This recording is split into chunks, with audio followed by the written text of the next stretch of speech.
Writing chemical reactions is like writing a recipe in order to cook a meal. We have to know the type and quantities of ingredients that are actually needed to produce a certain quantity and type of meal. The most critical skill that you need for chemistry is the ability to write and balance equations. It is impossible to study chemistry without having this ability. The law of conservation of matter is articulated as matter can neither be created or destroyed by ordinary chemical means. A chemist must account for all matter that's originally present, starting out as reactants or reagents, and be able to track where that matter goes in the formation of products. This happens without a gain or loss of matter. Now, there are many definitions for what a chemical reaction is, but fundamentally, it's a process where atoms that are actually present in the reactants, they're rearranged to produce a new arrangement in the products. In order to keep track of all the matter in a reaction, chemists must produce a balanced equation while using coefficients that specify the number of molecules of each chemical entity.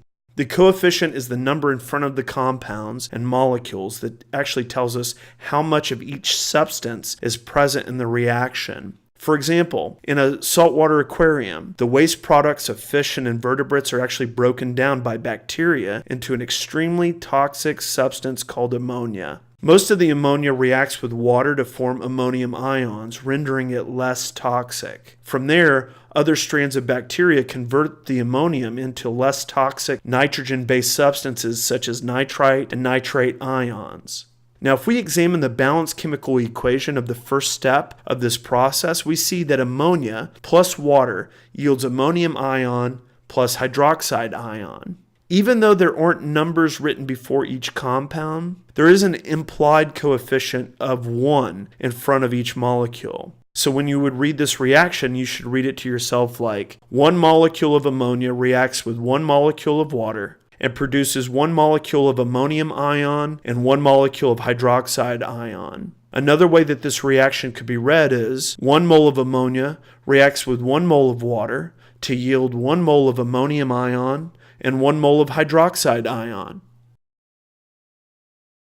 In chemical reactions, you're going to use arrows, and they're not just for decoration. They communicate some very specific things about what is going on chemically. Arrows in a reaction represent what reactants yield, or what they produce, or what they form. Now, a singular arrow implies that the reaction may go to completion, meaning that all the reactants get used up and you have 100% products. Some reactions between chemical substances instantly go to completion after they're mixed. Others go to completion after a significant amount of time has passed. And some reactions go to only a partial extent regardless of the amount of time that actually passes. Now, in a situation like this, you're going to see 2 anti-parallel arrows that are written.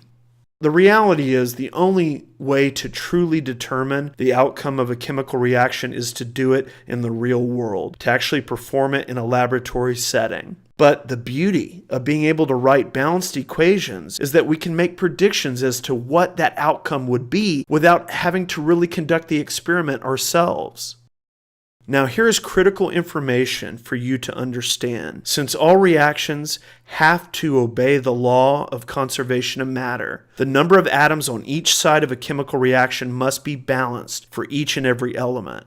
The number of atoms of any element occurring in a given substance is found by multiplying the subscript of that element by the coefficient of the molecular formula. Let's review how this works by analyzing the chemical reaction for cellular respiration. Here we have 1 molecule of glucose plus 6 molecules of oxygen yield 6 molecules of carbon dioxide and 6 molecules of water. Reading from left to right, let's get in the habit of lining up our elements. Here we have carbon, we have hydrogens, and we have oxygens. On the left side of the arrow, we see that we have a subscript of 6, so we would write down 6. On the right, we have a coefficient of 6, which applies. It's distributed to both the carbon and the oxygen in that molecule of CO2. So we would say that we have 6 carbon. So the carbons are balanced. Now let's go down to hydrogens. In glucose, we have 12 hydrogens, and on the right side, we have 2 hydrogens, but there's a coefficient of 6. So 2 times 6 is 12. So the hydrogens are balanced. Next, we go to the oxygens. On the left, we have 6. in the glucose molecule, plus notice we have 2 oxygens times a coefficient of 6. So 12 plus 6 is 18. On the right side, we have 2 oxygens and carbon dioxide, but there's a coefficient. So 2 times 6 is 12, plus the oxygen in water times the coefficient, which is 6. So we have 12 plus 6 on this side, which equals 18. So as you can see, all the oxygens are balanced. The whole reaction is balanced. When it comes to the actual art and science of balancing chemical reactions, there are several methods that you could use successfully. Now, for the most part, I've always used the following strategy that I'm going to share with you. Take it for what it's worth. I think you'll find that it works quite well, but of course it does require practice. Very first thing, when you're looking at a chemical reaction, you need to write out all your elements in a list and separate the reactant side from the product side. You need to do this initially while you're learning this process. Eventually you do it so much you could pretty much do it in your head. But right now, we're going to do it step by step. First thing, we're going to balance all the elements in this order. First, we'll balance all metals.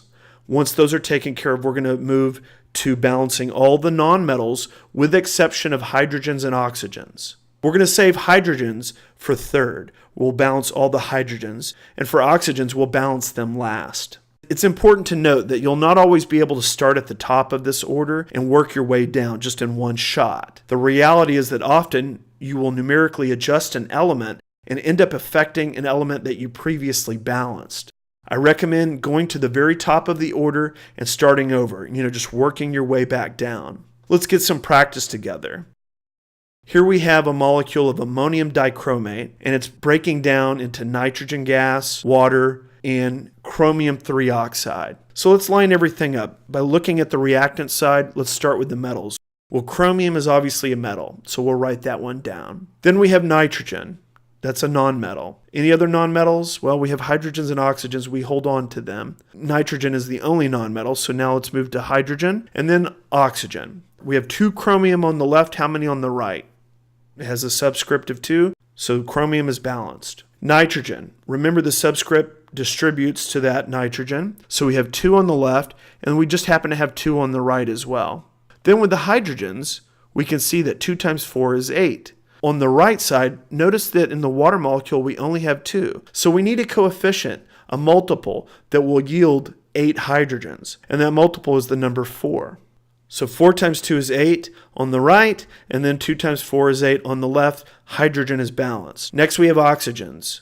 Notice we have 7 oxygens on the left, and then how many on the right? Well, we have in the chromium 3 oxide, we have 3. And then if you look at the water molecule, it shows as 1, but you have to remember the coefficient is distributed. So technically we have 4 oxygen there. So 4 plus 3 is 7. So on both sides of the chemical equation, you have 7 oxygens. This chemical reaction is officially balanced.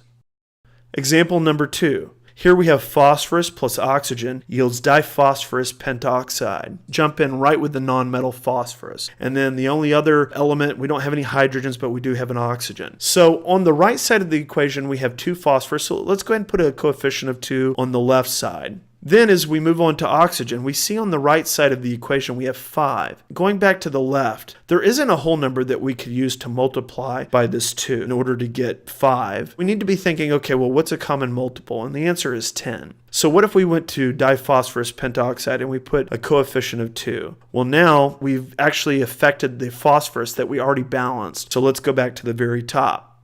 Now on the right side, we have 4 phosphorus, so we got to add a coefficient of 4 to the left. So now phosphorus is balanced. Go back to the oxygen. On the right side of the arrow, we have 10 oxygen. Let's look at the O2 molecule on the left. All we have to do is put a coefficient of 5, and now we have 10 oxygens on the left side. So this chemical reaction is balanced.